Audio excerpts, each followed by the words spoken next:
Hello everybody, welcome back to this week's edition of the PinkUn.com Norwich City podcast. I'm Connor Southwell, joined by Paddy, Davitt and Seaman after what was a very entertaining 1-1 draw at Carrow Road between Norwich City and West Brom. Let's hope this podcast has a better start than Norwich City did this afternoon, but I think that won't be particularly hard if we avoid any unforced errors.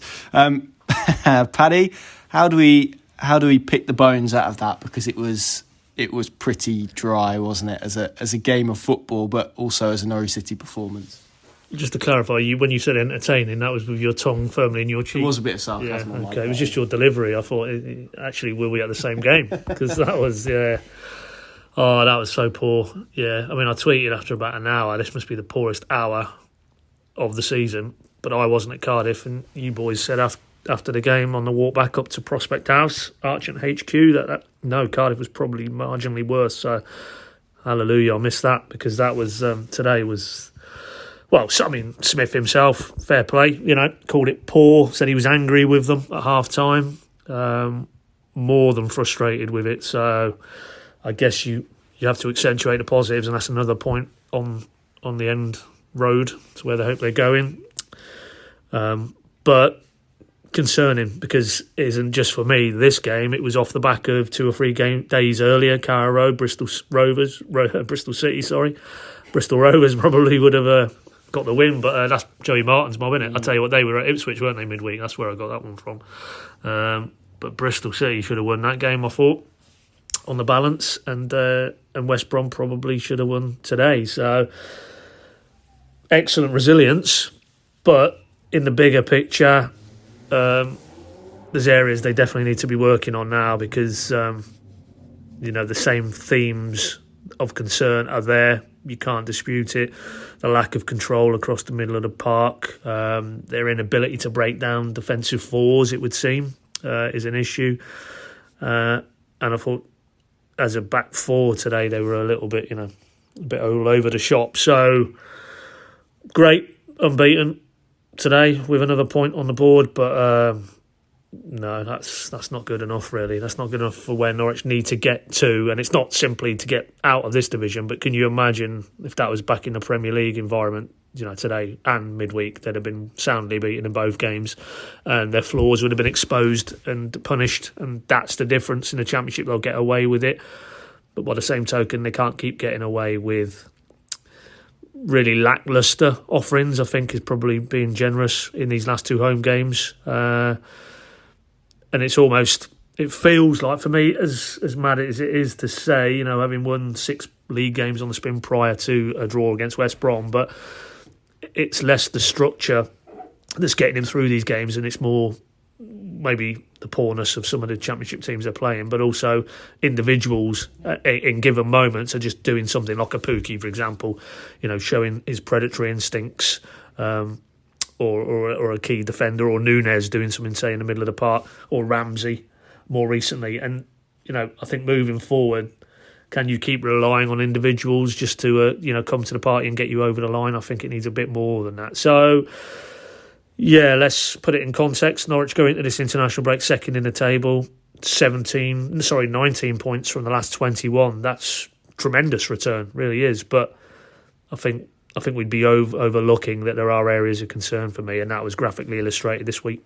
It's interesting, isn't it? And just on the point around the poorness of this game, I would only put this one above Cardiff because there was a goal from Norwich City's perspective, but even the goals were rubbish today. That kind of sums up how bad the game was. But it's interesting because you look at it from a West Brom perspective, and if Middlesbrough win tonight, which they may do as we're recording this, West Brom will be in the bottom 3. They've had the performances, but probably not the result. I think there's an argument to say Norwich haven't had the performances, but have had the results. It's quite an interesting sort of contrast when you look at it like that, and it's just about how those things even themselves out for me, because even though we are talking about 19 points from 21, Norwich, I think, have started, it's the second best start to a season in 10 years or something ridiculous like that.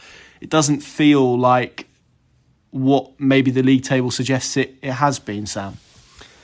No, and I think we've been talking about that as a theme for a long while, really. And I felt for them a little bit because on Wednesday I didn't think they were brilliant, and they were certainly far from where their potential is as a group and the amount of talent they have in that squad. But I don't think they've been perhaps quite as bad as some have been suggesting. But today, they really were that bad. They had absolutely no right to be getting a point from that, let alone 3, which I think a lot of people were expecting going into the game. But it shows you how fine the margins can be even at Championship level. And if you have a striker like Tamer Pukki who takes chances, that can be the difference between being first or second, as Norwich are, and in the relegation zone, which West Brom could be. By all accounts, West Brom were the better side today, I thought, and have been a good side throughout the season.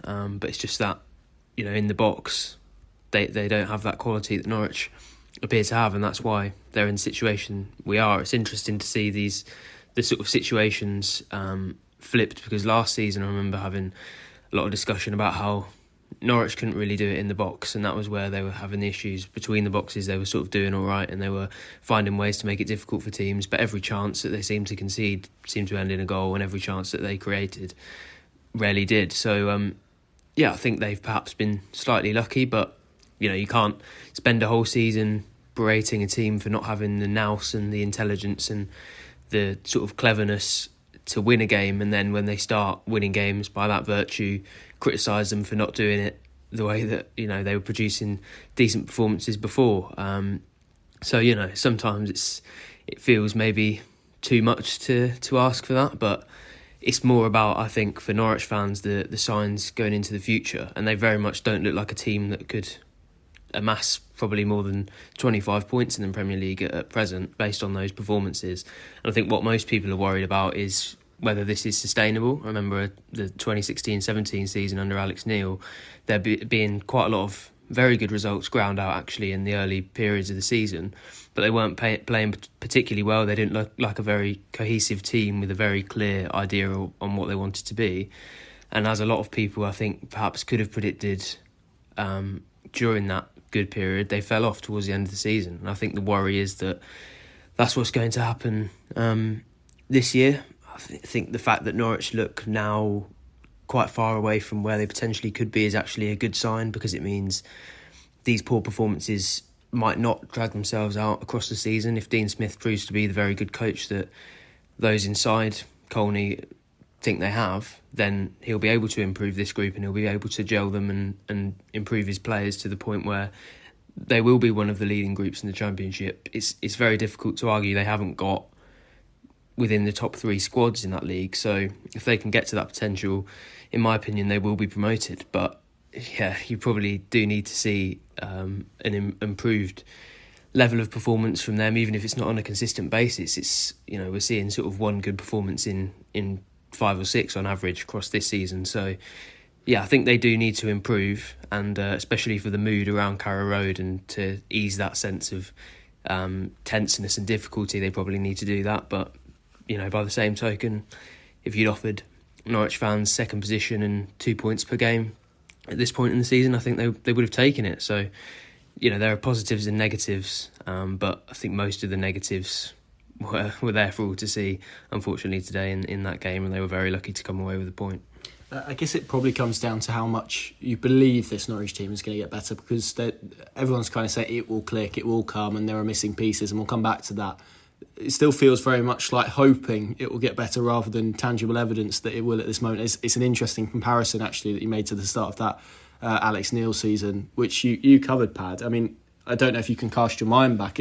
Are there parallels in terms of what we're seeing? Because Norwich were top at one point, weren't they? They started really well. I think they were top after about 12 games, lost at Newcastle, didn't they? And it kind of unravelled.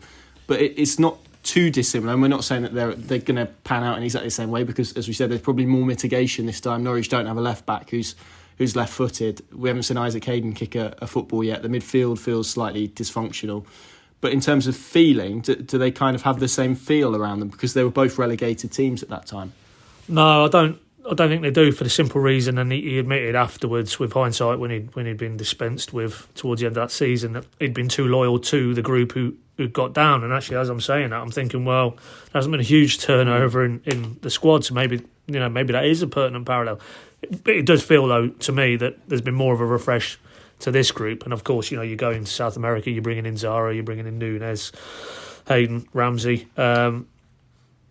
It does feel like the dial has turned in terms of the players, whereas that was very end of an era. And as I said, Alex Neil, when he reflected on, he felt he was too loyal to a group of players who probably the hunger had gone a little bit. He would talk about, well, to be fair, Webber himself, because he came in, in very short order after the end of the Alex Neil era, and he talked about inheriting almost a group of players who were, past their best, but they were earning very substantial sums of money relative to the division they were in, and the hunger wasn't there. There wasn't the competitive element within the group, in the terms that there was a huge swathe of that particular squad who knew they wouldn't play on a Saturday and basically were just sat in the stands picking up their money. And clearly that, for Stuart Webber, when he first moved in, was something that was all that was wrong with that group and that culture, and he wanted to get as far away from that as possible.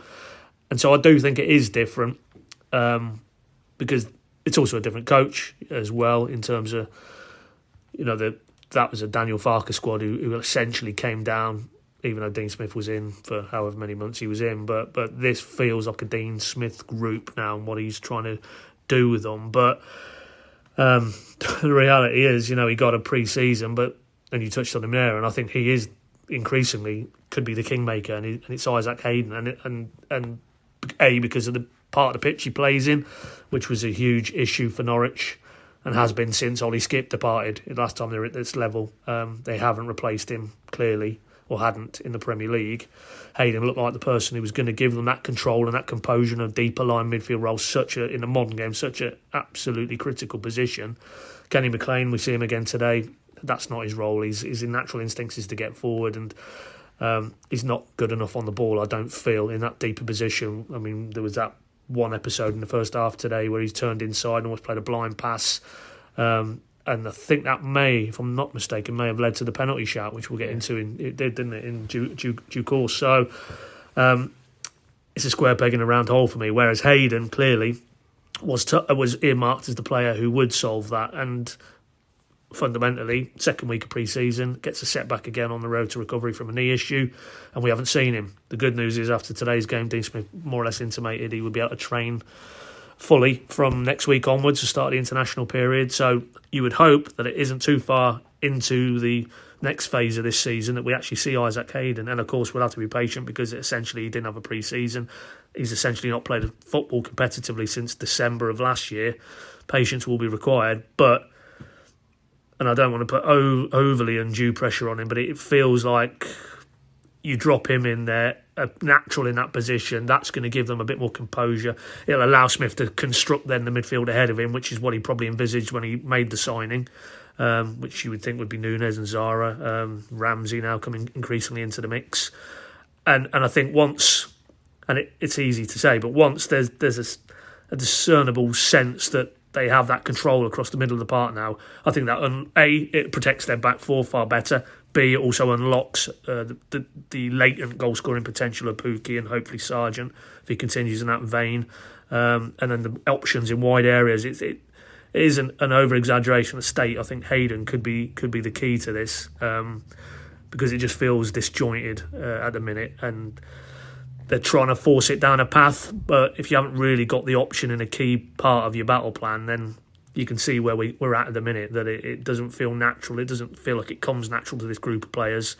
And so, fingers crossed, there's no further setbacks for Isaac Hayden, and in very short order, he's in that Norwich midfield, and it transforms what they're trying to do at the minute, because it just feels a little bit like hit and hope from game to game. And as I said, to repeat what I said earlier, they're winning games because of the individual quality they've got, but over the entire duration, and this might be where the parallel is with the Neil group and that season, will that be enough? Will it be enough just to rely so heavily on Pookie to do something in a game when it isn't really happening for them? I don't know. It's not the roll of the dice I think you'd want to make. You'd want them to be able to control games far better than they are doing at the minute. Yeah, completely agree. I'd throw Dimitri Shinilis in there as well as another one. I don't think it's a coincidence. Even 2 years ago, where the performances were pretty good, and they had Jakob Sorensen at left back for a prolonged period. When they suddenly got a natural left footer in there, it did make them look a better team kind of after January. So I don't think you can understate the influence of that. But it's a good point you make about individual quality. Because what do you do when the individual quality runs out? In that, when you're so reliant on it, if you haven't got the structures and the performances behind that and the collective unit, then it can make games very stodgy. It can make them very difficult, almost like today. And it's not just Timu Pukki. Andrew Mohamed-Ali at the back, who's been very good. Josh Sargent's been on a good run of scoring goals. That will dry up at some point, as it has done for Timu Pukki at the start of this campaign. All of those things will happen, and it's whether Norwich have the answers when that does happen, and that's probably going to be interesting to see. And I think all of that kind of coincides, Sam, and we've been at Carrow Road now for enough games, and I'm sure maybe, I don't want this to be a criticism of supporters, because it's the old chicken and egg debate of what comes. Do performances provoke atmospheres, or do atmospheres provoke performances? And we could be here all day debating that, and everyone probably has a different view on it. But going to Carrow Road this year has just felt very flat for me, and I don't want to blame anyone necessarily for that, because I think, again, there's a lot of factors and a lot of reasons to dissect as to why that might be the case. But it does feel partly because of what they're seeing on the pitch at the moment. Would you agree? And would you agree that Carrow Road has been slightly flat in terms of atmospheres?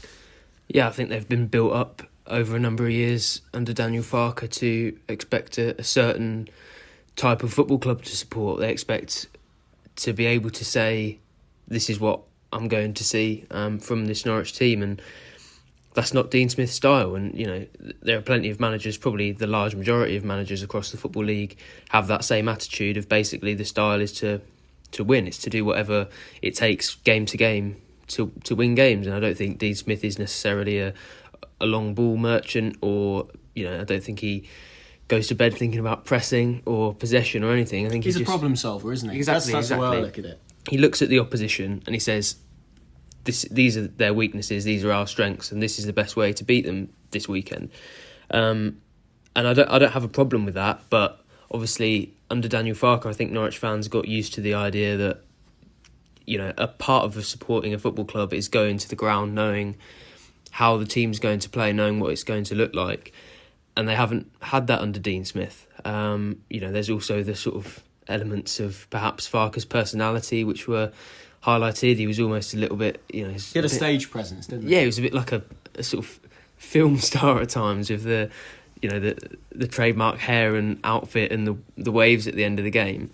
And I think Norwich fans fed off that a lot, and there was a real strong identity to the football club. Now, I'm not saying that's not there. I think there's still an identity of perhaps being smart and thinking about data and ways that they can get around their financial failings by looking at alternative methods to succeed. But unfortunately, that's not quite as strong an identity for fans to relate to as a manager that comes out and waves his hands in the air at the end of a game. And it's nobody's fault, but that's just the way that things are at the moment. I also think the fact that this year feels like a bit of a holding year, really, because even if they get promoted, it's like, so what?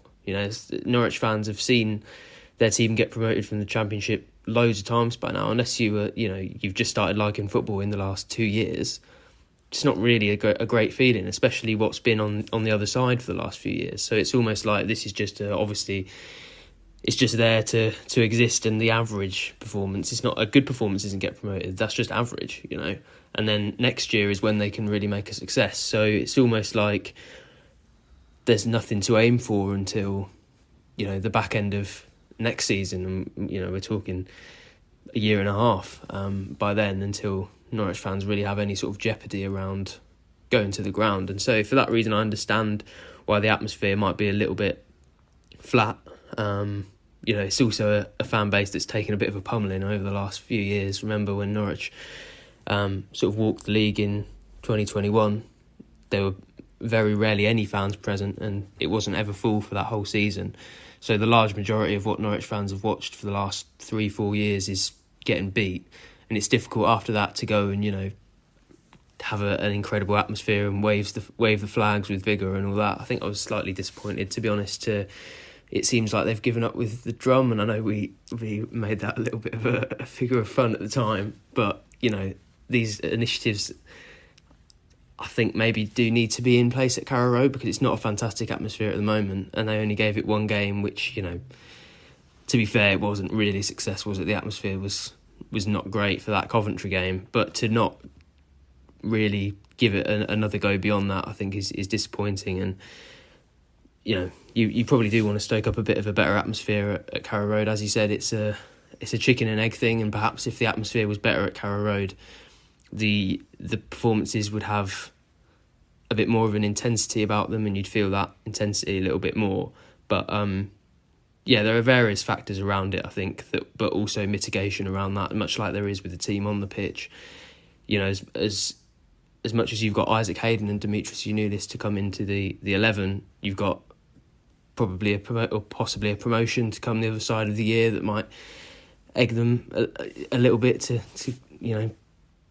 want more from their team and to be actually enthused by the challenge that is Premier League survival and that they haven't achieved for a long while. So it's going to be an interesting thing to monitor, but it's quite difficult to talk about it without accusing anyone, because it's, for being realistic, it's somebody's fault, but there are reasons for it, and you don't want to be too critical of anyone. I think it's more nuanced than just saying, it's the fans or it's this or it's that. I think there are probably various factors, and ultimately, let's be honest about it. The best noise that comes out of Carrow Road during a game is when Onel Hernandez warms up. That's the case. I mean, that's something on all sides has to give for that to be improved. And I'm not quite sure what the solution is either, because if performances continue in the way they have been, it doesn't give much for fans to get excited about. So it's a really difficult debate, and it's interesting what you said about Dean Smith there, because I do think fundamentally Norwich have got a completely different type of coach to the one they had before. Almost gone from an ideologist. This is how we set a team up. This is how they play from minute one, and we all tweak sort of what we do rather than how we do it. This time it feels like they've got a bit more of a problem solver, someone who's willing to adapt and tweak and change things. And actually, I said this on a video verdict, I think might have been after the Bristol City game. He's probably a better in-game coach in terms of seeing things in-game and making changes that have a material impact than Daniel Farke ever was. But his teams probably aren't as entertaining to watch. And if you put that into where Norwich City are right now, it probably means the Championship isn't going to be as attractive, the performances aren't going to be as great. But when they get to the Premier League, that's a quality that they probably do need much more in a coach, rather than someone who wants to play beautiful football. I don't know if you want to come in on that point, Pad. No, I mean, both what you said there, fully agree. It's that's the situation, I think. And the problem then, of course, is if under the Farke template, is they are trying to play a game that most of the other Premier League clubs, when they do do it better because they're better players. So, and that was then the stick that he was beaten with. Where's your plan B? Whatever. He didn't have one. It was more of the same, but with inferior players. So if they can extricate themselves from this Championship in a very functional fashion, then we'll find out. You'd hope, given all the off-the-field elements that have happened recently, that financially they might be able to also arm a Smith with a higher grade of player, and then it'll be on him. Yeah, and I wouldn't disagree. I think in-game he's superior to Farke. And I always find when we speak to him after the game that he's clearly deconstructed what the game has panned out, and it's hard to disagree with anything he comes out with, I think, in terms of how he sees a game, and that's happening in real time. So, he's got obviously Shakespeare to lean on there and Bramley as well. I think, there's no doubt you feel, and of course, in the Championship with the substitution changes, didn't see it so much today, but a lot of these wins have been achieved fundamentally because he's been able to turn to his bench and have some very enviable resource at this level, going back to the individual element, to change games. That probably wouldn't be the case in the Premier League, but I do think your assertion is correct, that he is a better in-game coach than Farke. But if it's aesthetics you want, then there's no debate. Farke's teams were far more pleasing on the eye. But does that mean Norwich fans have to maybe suffer a little bit this year and watch a team that isn't as aesthetically pleasing but probably wins in a different fashion? When we're kind of talking about performances, is it probably right to expect a Norwich team that maybe doesn't perform in the same way to the one 2 years ago, but with the end goal actually that it might be more applicable to the Premier League, what they're doing now? Well, I mean, time will tell. But, it is worth, I think, drawing a distinction between the first Farke Championship winning team and the second one. The second one were quite functional. How many games did they win by a single goal? I think it was around 17. It wasn't the free-flowing Buendia and Pookie salvos of that 17-18 Championship title winning season. So I think even then there was a refinement, but clearly even from that vintage to this one, it would seem under Smith it is far more functional. We're watching now, and it's an interesting debate. Would Norwich fans kind of buy into that if the payoff then is when they're back in the Premier League? What they haven't been in the last 2 Premier League attempts is competitive. Staying up would be lovely and would defy the odds, but fundamentally they haven't been competitive. They've been so far off it in the last 2 attempts. I guess if the trade-off was that they would, prolong their chances of staying up under a Smith regime for longer, much longer than they did under the previous 2 attempts, then interesting one. I think probably most fans would buy into that because, at least then you'd think they were in common parlance giving it a proper go to stay in the Premier League, whereas the last 2 times it has been the white flag has been raised pretty early as well in both occasions. So, but the reality is if they did get out this season playing functional football, they had a go and came down again, then would fans be happy with that level or that type of football? I don't know. Then that becomes a different talking point. But right here, right now, it's definitely more of an attritional feel to it. I think if you're a Norwich supporter rather than entertainment, and that's fundamentally what it boils down to, I think. Yeah, which is fine until you just stop winning games. We see that in football, right? If Chris Hughton would have won games of football, it would have been fine. Yeah. And that's the case when you play this style of football. But, as Steve Bruce said also today, his West Brom team probably, as we mentioned as well, on the reverse of that, where they're probably playing quite well but not getting the results. And he's coming out afterwards and talking about how well results are the be-all and end-all. So, maybe it's, I don't know, it's an interesting debate nonetheless. And there will be people, Sam, who will be listening to this podcast saying, right, we're 27 minutes in, Norwich is second in the Championship. They're taking 19 points from 21, and you lads are talking about maybe how it hasn't clicked yet. I mean, does it matter, I suppose, that Norwich are performing in the way they are when they are still getting results? Yes, I think because of this whole context of just the fact that it is the end goal is to be in the Premier League. Without context, it's I'm sure there are probably fans of other clubs, if they listen to this, would think, this is pretty entitled bunch. Exactly. This is an entitled lot of journalists and a fan base. But the context is that, Norwich have been in this position loads of times, and you've seen big clubs come out of the Premier League, and their fans aren't going to be satisfied by Championship promotion. The likes of Aston Villa have been in the Championship, and they got to the playoff final. And they lost in the playoff final, and the fans were sort of in uproar. And that's why the context is so important. And the context around Norwich is, as Stuart Webb has said, so there's no hiding from it. The end goal is to be a sustainable club in the Premier League, and they can't achieve that this season, no matter what they do. So the only way I think that Norwich fans are going to be satisfied is if they see a team that they genuinely believe is going to survive in the Premier League. And Dean Smith can say in press conferences as much as he wants, and Stuart Webber, I don't know what interviews he plans on doing this season, but if he does those, he can say as much as he likes. The goal is to be in the Premier League, but these sorts of promises have happened before last season. They were told, we're going to give it a proper go now, and they spent all the money, and they were let down. At the end of the day, they got 22 points. So the time for talking is over, and I don't think any Norwich fan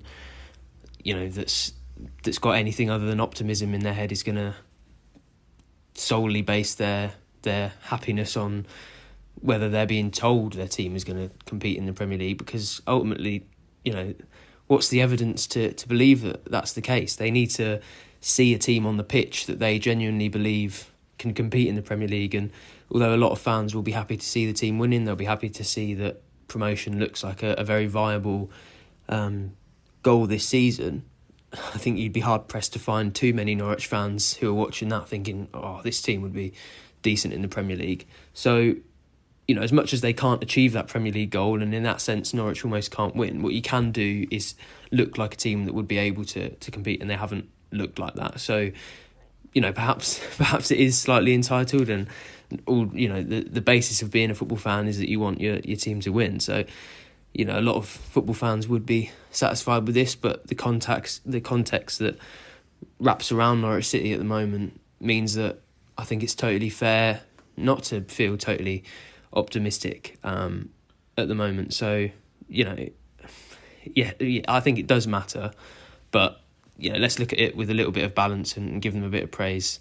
If we've talked for a number of years about how performances aren't the important thing in football, maybe we should be less. We should discuss less how important it is and how bad it is that they're not putting in those good performances. But as I said, I don't think we're talking about performances for performances' sake. I think we're talking about performances as a means to evaluate how they might get on in the Premier League, and at the moment, looks like not great. And I think also from my perspective, and Dean Smith has said this as well, you tend to find that over time, prolonged period of time, performances do eventually marry up with results. If you don't get them right, your results will follow as well. And I guess that maybe is kind of what I can foresee coming down the track, unless something majorly changes. It might be an Isaac Hayden, it might be Dimitris Yannoulis coming in, and suddenly everything in the garden is rosy again. It does feel a little bit like an existential crisis, doesn't it, Pad? Because as Sam said there, ultimately it feels like we're judging Norwich City on a very specific set of expectations, a very high set of expectations, but also with a view to what they might do in the Premier League when they're not even in the Premier League. So they can't fulfil that side of it until next season, potentially at the earliest.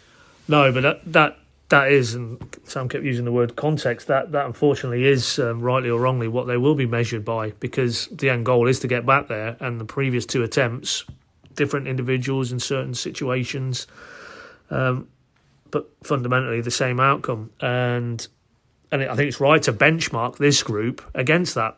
And that isn't, to use that phrase, trying to be entitled or take for granted anything, because it'll take a hell of an effort from here to scramble back out of this division and back into the Premier League.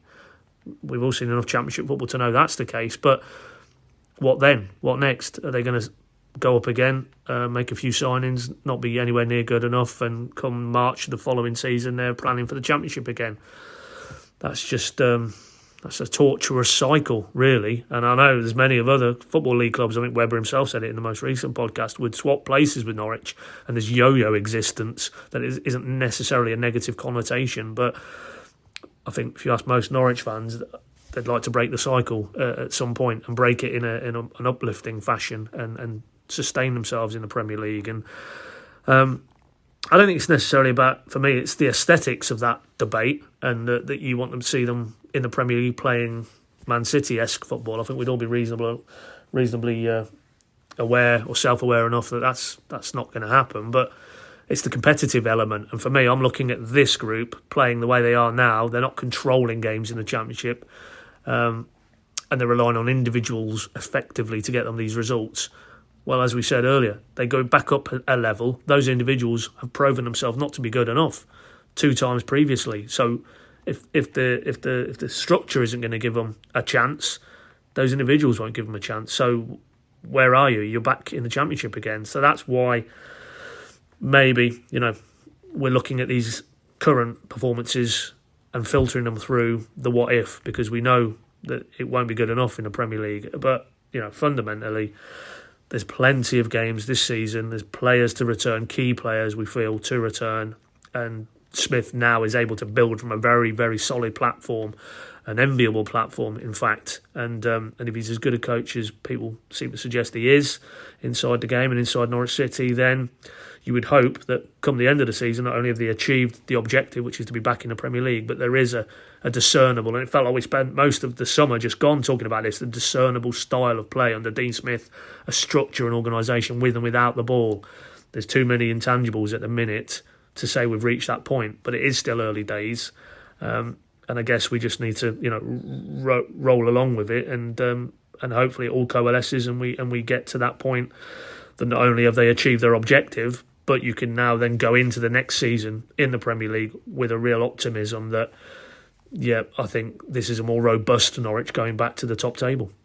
Yeah, so for me, I want to see a Norwich team that concedes fewer goals, and I think we are seeing that at this moment in time. You look at, and Daniel Farker outlined this, to be fair, you look at the numbers around promoted teams. If you have a solid base, you're more likely to stay in the Premier League. And as I said earlier, bizarrely, even though I think if Norwich did go up this year, it wouldn't be as maybe satisfying as it has been in years gone. I think they've probably got a coach who's better equipped to deal with the challenge that will come next, even if maybe there's a little bit of suffering in terms of what the performances look like right now. But obviously, you only take the suffering right now if what is to come is guaranteed. And at this moment in time, it's definitely not. And even though Norwich are getting points, I still think there's probably some improvement to do, which may happen, as we said, when players come back. There are various different tracks it feels like that this could go from here.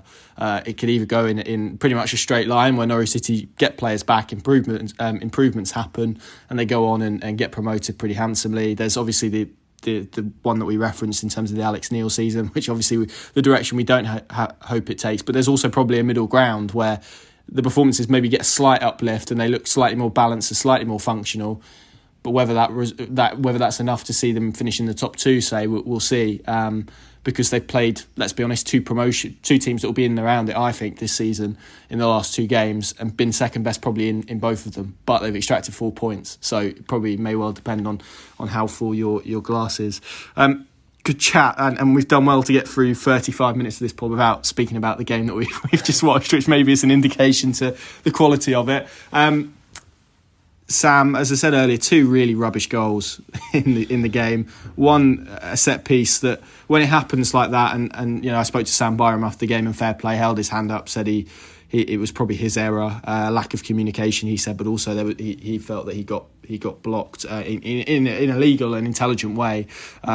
But also that they hadn't done enough to stop that as Dara O'Shea ran in. But when you concede a goal like that and it's a free header from a set piece, it to use that word again, aesthetically doesn't look particularly great. No, my first thought, to be honest, was set piece coach, and they've brought in Alan Russell to be an expert in that area.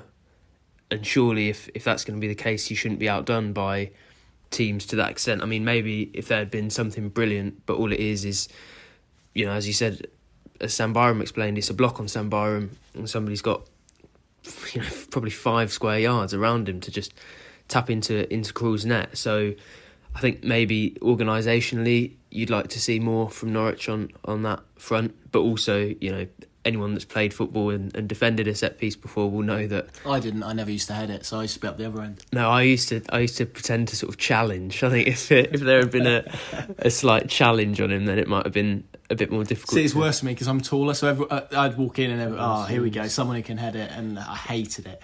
Yeah, no, I was pretty poor, but I also think there would have been part of me, had somebody come in, even at Sunday League level, had somebody had the space that Dara O'Shea had against the team that I was playing as part of, I'd like to think I would have been shouting. I'd have been moaning from the halfway line. Well, yeah, no, exactly. And I just think, that communication was probably a key failing in that goal, because somebody has to say something. And if Sam Byram's being blocked, somebody else has to take responsibility, because once he's got 4 or 5 yards, it's not hard to work out where John Swift's going to aim that free kick. So there are probably a variety of areas where Norwich could have dealt with that problem both before the game and in their preparation, and even wider than that in just generally improving as a team against those set pieces, and also in the moment they probably should have dealt with it better. But those are the sorts of goals which you just agonise over as a football fan, aren't they, really? Because it just looks so avoidable. And I remember actually saying to you, as the free kick was about to be taken, I said back post. I think maybe, should somebody in the Norwich team not have been saying that a little bit louder to somebody that could have gone and dealt with that problem? So, yeah, that was pretty horrendous to concede. But, credit to West Brom for finding a way to do that, because you shouldn't really be able to do that in a professional football game, to be honest. But, yeah, it's not sustainable to be giving away chances like that. Possibly you get away with it a little bit more in the Championship, but, these aren't amateur football players. You give any decent professional football player the chance to head it in the 6-yard box unmarked, and they should be scoring a goal. So they want to talk about fine margins and the 1 or 2% that maybe the focus on data can get you, and player analysis and watching all that. This is a 10, 15, 20% that you should be improving on in a game, and they've managed to let that slip past with a really poor goal. So yeah, that might have been, to be honest, the worst defending of all the goals they've conceded this season, and as much as they've been impressive at the other end at times, let's be honest, there is quite a lot of competition for worst goal conceded. They've made quite a lot of errors at the back, and they really do need to cut that out because it's undermining a lot of the good work I think Dean Smith has done structurally. They don't look like an easy team to play through, to be fair to them. I don't think they're conceding high level chances when they're able to get back into their block. It's just these individual errors that they probably need to sort out, and that will have to be a priority for Dean Smith, and I'm sure it will be. Having seen that goal, I imagine his head was in his hands and he was absolutely livid when he saw O'Shea with that much space at the back post. I'm no Alan Russell, which is not how I intended to start a sentence, but it looked like they had far too many men on the delivery side of the free kick and not enough on maybe the area that it looked like it was going to be delivered in. And I'm sure when they deconstruct it, and look, not to ridicule, but they did score a corner against Bristol City, so they have felt the benefits of that. And actually, in terms of set pieces, first contacts, I think Dean Smith has made this point quite a bit. They have certainly improved it, and they do look better and more capable from set pieces on the whole. But yeah, I think when it unravels to the way it does today, it's a bit like zonal marking. When someone scores from against a team who zonally marks, it can look really messy, and it kind of felt a little bit like that today. Other talking point, they were few and far between, so we'll get through these pretty quickly, I suspect. Steve Bruce felt his team should have had a penalty. Pad, do you agree? I think I do. You said penalty. You said penalty. I think it's a penalty. I mean, I thought what went in Norwich's favour was the ball tracking way beyond the byline, but then Steve Bruce was adamant that shouldn't come into the equation. Must confess, don't know the refereeing clauses around that particular part of the rule, but the ball did overrun quite considerably over the byline. He wasn't getting that ball, but ultimately, Hanley has clearly given the referee a decision to make, and yeah, possibly a touch fortunate. I thought what was telling is when that was put to Dean Smith, he opted to focus in on the earlier element in the build-up where he felt Sam Byram was fouled in similar fashion towards the dugouts. And he basically said that the referee had shown consistency, i.e. he didn't blow for a foul in Norwich's favour. So if it was a similar challenge, be it in the box or not, then you don't give it. But I didn't feel that was a ringing defence of that wasn't a penalty. And I'm sure if the boot had been on the other foot, I think you might have found him adopting the Steve Bruce position, who, to use his phrase, called it a stonewall penalty, and was adamant that Norwich had got away with one there. So I guess I'd probably categorise that as depends if it was for or against you. I think if it's against you, seen them given. Absolutely, all day long. Yeah, and you can guarantee Hanley's heart is in his proverbial when he makes that contact and Swift goes down as he's going to go down. So yeah, I think that's happening at the Hawthorns. It's a penalty, put it that way. I've seen a few people suggest that it would have been soft, but like if it's a soft penalty, it's a penalty, right? Yeah. Either is or it isn't. So I don't. It's a penalty for me. I think if that would have, as you said, if the shoe would have been on the other foot, I think we'd have heard it from Dean Smith most definitely. The other one, Sam, was the Norwich goal, and I've seen a few replays of this, and I still don't know what part of the body Sam Byram actually scored with. And actually speaking to the man himself, I'm not sure he knew either. It was onside. I think we've seen enough replays now to confirm that was the case. There was a man both over the far side, but also one in the 6 yard who was playing Sam Byram onside. And actually, to be fair to West Brom, a lot of their protests were players just sort of coming towards the referee and hitting their other hand. So it was quite clear what they were kind of protesting. There was a period of conversation between the referee and the assistant. No idea why or what that achieved, because ultimately when the decision was made, I'm not sure how they would have changed it or how they would have justified it being changed. What's your view on it? Have Norwich got a little bit fortunate there? It was very difficult to see from the replays, but from the conversation you had with Byram and the one we had with he was quite sheepish about it. This is what I mean. I think the fact that a player has told you he doesn't know if he's handballed it or not probably tells you. Well, to be fair, he started off at that position, and then he kind of said, "I'm trying to get it the right way around." He either felt that it hit his chest and his arm. Yeah, that would be the natural. He wouldn't hit his arm and then his chest, would it? So I think his point was basically it hit his chest before it hit his arm, and then Dean Smith said he felt it was on the old T-shirt line that we're now judging handballs with. So yeah, they're all very very cursory arguments. It's quite difficult to believe that there wasn't any fishy element to it when the defence Byram is saying his R. You know, first of all, he doesn't know, then it's his chest and his arm, and you know. But these things go in various directions. Norwich have probably already been on the other end of some pretty poor refereeing decisions. They'll probably benefit from some poor ones as the season goes on, and they'll suffer some difficult ones. So, you know, I don't think you can begrudge across the length of a season. You can't begrudge a team some fortunate calls.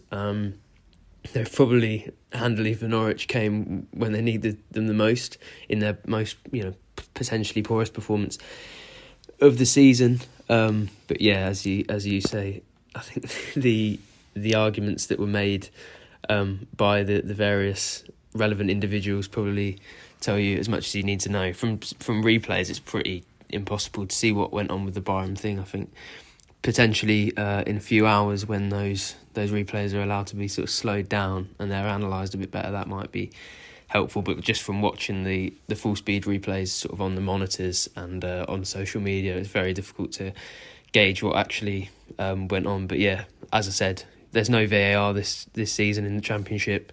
They'll benefit from some more dodgy calls, and they'll also be on the receiving end, and they'll be very upset about some in the future, I'd imagine. So yeah, it comes and it goes, but my inclination on both the decisions was probably that West Brom have potentially reasons to feel hard done by. Yeah, well, I want to be fair to the referee on the second one. I think it was a penalty, but if he was watching that in real time with everybody else, and I'm not quite sure how he'd have seen if that was handball or not. Yeah. To be completely honest, it's an almost impossible call to make, and it would have been very bold if he'd have said, actually, yeah, that was handball. Particularly if even Sam Byram doesn't know, and he's the only man who probably would and probably does know. But I think wait, I'll tell you how much he didn't know. He actually, after the interview and after we stopped recording, basically was asking us whether we thought it was handball. So maybe he was being genuine and he didn't know. But yeah, that was interesting. I guess actually on Sam Byram, was there one last year that he scored that was ruled out for VAR? Yeah. I can't remember who it was against now. But it was a pretty irrelevant goal from my recollection. But it was his first since 2015. Might have been Tottenham. 2015 against Nottingham Forest. I think he was a Leeds player then. He's obviously been out for a prolonged period of time. If anyone deserves that slice of luck, and actually, I know you're going to reference two really big defensive moments as well that will probably get overshadowed by the goal, but also contributed to a pretty good performance from him. Still playing out of position. Still said to me he doesn't feel like he's 100% fit. He deserves some luck after what he's been through. Doesn't he ever? Yeah. No, I thought that was 45 minutes where he did advance his cause. I think prior to that second half, it feels like he's putting himself there in the sense of, you know, maybe he doesn't quite, if he's said that to you about his fitness, he's still quite there in terms of his own mind and feeling his body's confident enough to hold up to the rigours of Championship football, given, you know, 2 years almost of inactivity and, you know, moments where he maybe feared his career was over. So there has to be a few doubts still. And of course, you know, he had a setback or two in pre-season as well, it's worth pointing out. But I thought particularly, I mean, he could have had another goal. If you remember, there was a lovely ball from Dowell, found himself in a similar position inside the box, and there was a tremendous defensive clearance, which would have capped some story for him, because I thought at the other end as well, there was a great block on Jed Wallace, went full length, blocked, and Sargent hauled him up off the deck, and you know that was a big moment, I felt, because West Brom responded really well to that setback when Norwich got back on level terms. And then it was another deep in his own 6-yard box in about the 3rd minute stoppage time, and he's headed clear. If he hadn't, there's a guy behind him probably putting that away. So I thought in the key moments in that second half, he really stood up and took a step forward, and that'll be big moving forward, because I just have at the back of my mind that first season when he arrived in the Premier League and he ousted Jamal Lewis at left back, and deservedly so, he was excellent.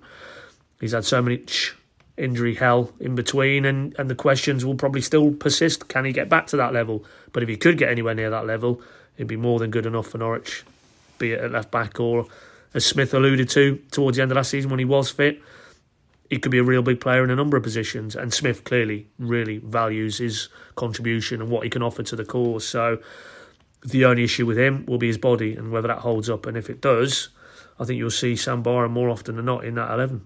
Yeah, he's doing well at the moment, out of position as well, and on a left side that isn't functional whatsoever. So that's good for him, and good to see as well. And hopefully it will, because I think the end of last season probably came at a bad time for him in many ways, because he was just finding his rhythm, then had a setback again in pre-season, and now feels like he's probably in the process of where he was when he initially returned, of trying to find kind of his full fitness and his form again. So fingers crossed that comes. And the probably the only other positive really to mention, Sam, in a yellow and green shirt, was Aaron Ramsey, who again today I thought was really, well, probably one of, if not the standout performer for Norwich City. Yeah, he was really, really good, and any rare memory of good team moves in that game usually came through him. I remember one sort of down the left side, he tried to play a 1-2 with Josh Sargent, I think, that, or maybe it was Pookie, that didn't quite come off. And I think his interplay is really, really good. And to be fair to Dean Smith, he called it when Ramsey was signed, and he's said it a few times when asked about him.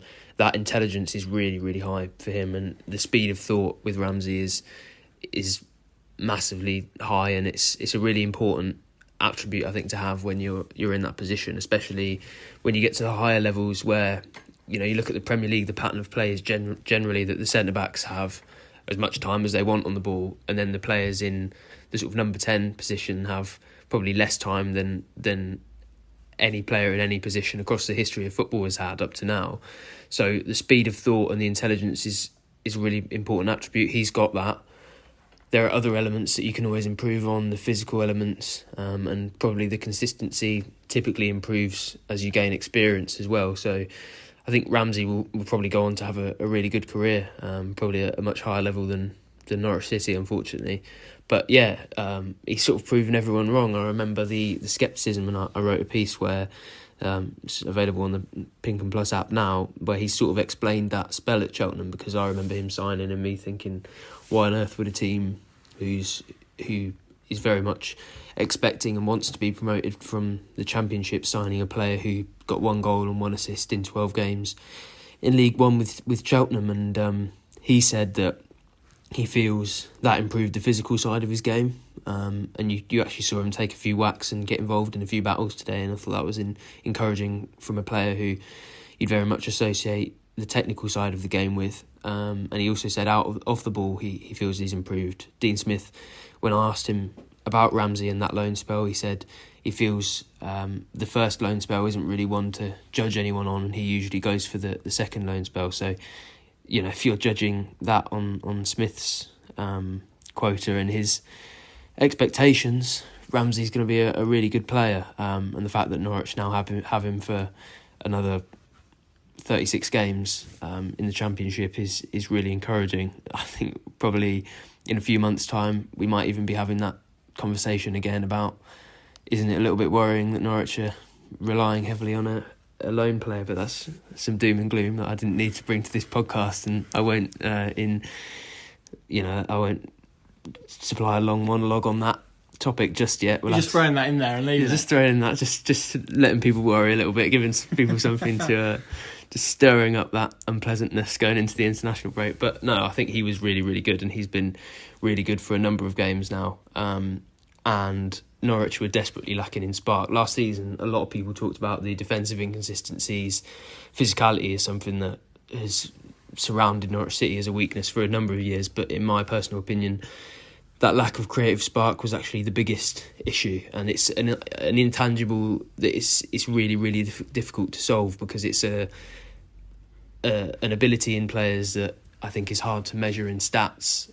It's very hard to recruit for. It just feels like Norwich have been quite lucky actually with their history of players in that attacking area. So to have a player of his capabilities, that intelligence, that clear creative spark is a massive advantage on what they had in the Premier League last season, and perhaps he's gone under the radar as probably a decent shout for signing of the summer. I think as much as impressed as people have appeared to be with Marcelino Núñez, I think Ramsey's been far better, to be honest, than the Chilean, and I think he's been a really, really big signing, because somebody needs to create chances, and he looks in the Norwich squad the most likely person to do that.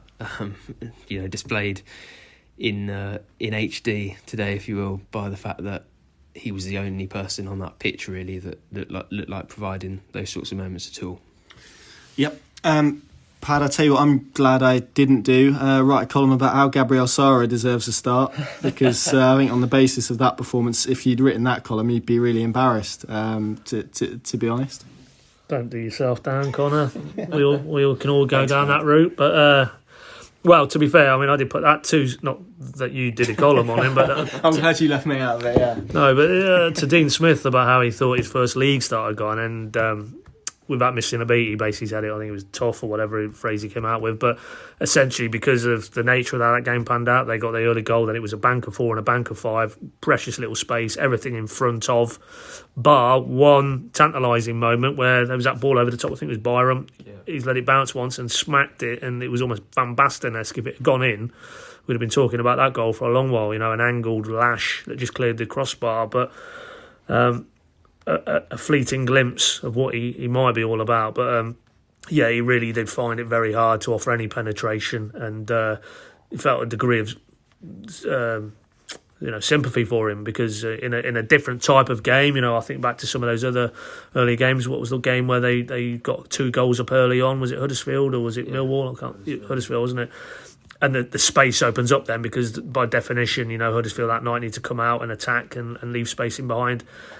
That type of backdrop might have suited his game, but this one definitely didn't, and it was no surprise when he got the hook. And it'll be interesting now where Smiths goes the other side of the international break, but I don't think he necessarily advanced his cause to be starting games on that, the evidence of that very difficult shift. Good stuff, lads. Very quickly, because we're against the clock. International break now. Sam, A, looking forward to it. B, anything particularly glamorous planned? I'm not really looking forward to it. I like going to football games, is the honest truth. So, not looking forward to that. I have a glamorous trip to Derby planned for university purposes, so that'll be fantastic. I'm very, very excited. I don't want to slag it off too much, but I can't imagine there are too many people that are going to launch a staunch defence of Derby listening to this podcast. So I think anyone that's been there will understand it's not exactly a long trip to Vegas, should we say. But no, it'd be nice to have a bit of a break, but I'm sure in a few days' time I'll be very much missing the football and missing sort of going to games. So I'll be looking forward to that Blackpool game very soon, I'd imagine. Yep, send Lee one our best. Pad, same question for you, really. Well, I mean, I was going to say, talking of Vegas, it's the Vegas of the North is the next away game. No, it's not. It is. That's what it's known as. I'm sure. If it's not, I've just invented it. It might be known as that, but it's not. I'd maybe call it the Yarmouth of the North. Well, see, I have more favourable memories of Blackpool than you boys. I used to go football tours there at Easter, which Easter in Blackpool, trust me, it's not the best weather. So I do have an affinity to that part of the world. But Norwich haven't been there for quite some time, as I recall. So yeah, I'll just start the long build up for that. I'll be counting down the days, ticking them off. I'll have a big X on the calendar until we can go to. It is still Bloomfield Road, is it? Yes, it's not been renamed. Yeah. Okay. So, but other than that, probably fingers crossed if you're a Norwich fan or you're Dean Smith, making sure that international contingent come back safe and sound, because as we've discussed at length, it's more on the individuals than the collective at the moment. It feels like, and heaven forbid if Tumu Pukki rocks back into to Carrow Road the other side of this break, nursing an injury or not. Hanley, of course, there must be a concern about him going off to Scotland, playing 3 games with that shoulder issue. So I think as much as we've talked up, the prospect of Hayden and Yanulis coming back in, and Gibbs maybe not much longer beyond the international break, it would feel as one step forward and another one back if the counterweight to that is injuries on the international duty. So I think that's ultimately, from a Norwich perspective, what this next 2 weeks is all about, really, is that whoever goes out of the building comes back safe and sound. Good stuff, gents. Thank you very much. Thank you very much for listening. Of course, plenty more on PinkUn.com and the PinkUn Plus app, which you can get free trial for by going to PinkUn.com and clicking the tab in the top left. We'll be across, obviously, all the international stuff, all the news around the break as well, and then it will be all roads to Blackpool, the Vegas of the North. I'm just checking that as well. No, it is known as that, but I'm just saying it shouldn't be known as that. That's more my point. But there we go. Thank you very much for listening, and we'll see you again very soon.